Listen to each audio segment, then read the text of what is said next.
Good evening, Kinder families. So I wanted to go over your child's at-home reading kits that would have gone home today that included something additional. At the back of the reading kits, they still have the decodable passages that they can work through. Again, a lot of that is really getting them to think about what they're reading without having that image there to kind of help them along the way or guide them along the way. So it keeps them from guessing the words that are on the page. However, the additional thing that's being added are these decodable readers. Now, this week, all of the kinders received the exact same reader, and I'm going to kind of gauge how they do this week based on the level of difficulty that I go up or I go down for each student as we go into at the end of next week. So we see where they're at. So what you see on the screen is the reader that's going home today or that went home today.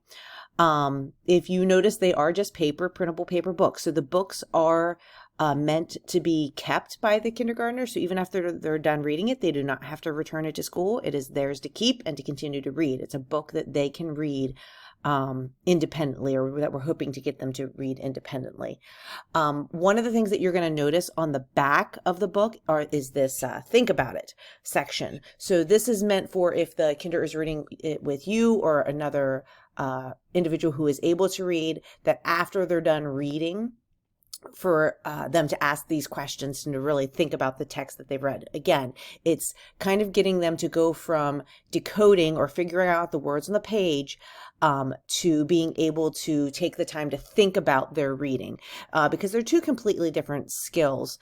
And a child who is spending the majority of their brain power trying to figure out those words on their page will have a little bit more difficulty recalling the information. So again, I will be touching base with a lot of you to see how you felt that your kinder did with these, and that will kind of determine the level of difficulty for the next set of books. But again, those are just on the back there for you to ask and see how they're doing. The other option that you have is in the reading kits themselves, that first page where it has main character, setting, and favorite part. For the particular reader that they have this week, they will not use that page because this is a nonfiction text, and obviously they're not going to have a main character and whatnot. So it will be whenever the fictional decodable readers come home that those pages would apply for them to complete.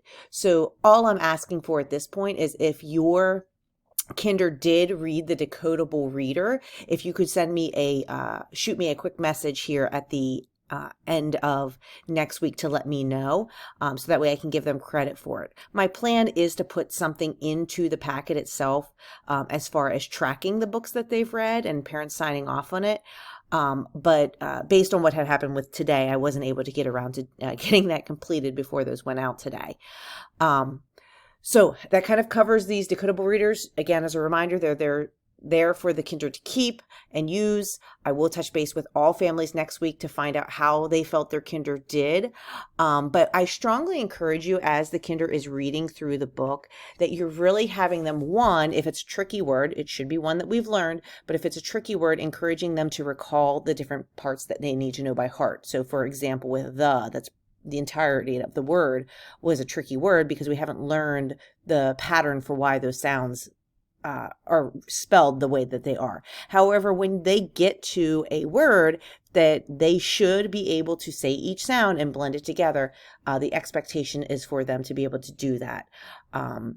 If they are struggling with it, if tapping isn't working, maybe stretching the sound. So for example, it's kind of easier to do with one that has a continuous sound at the beginning. For example, the word nap, stretching that sound along, nap, versus trying to say each sound and blend. And that can kind of help them go along as well.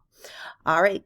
Thank you again. If you have any questions about how to complete these or what your kinder is to be doing, do not hesitate to reach out. But I hope you guys have a great weekend.